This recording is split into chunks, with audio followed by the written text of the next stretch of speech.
وأوحينا إليه لتنبئنهم بأمرهم هذا وهم لا يشعرون وجاءوا أباهم عشاء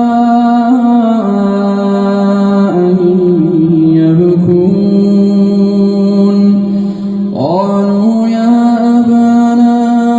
إنا ذهبنا نستبق وتركنا يوسف عند متاعنا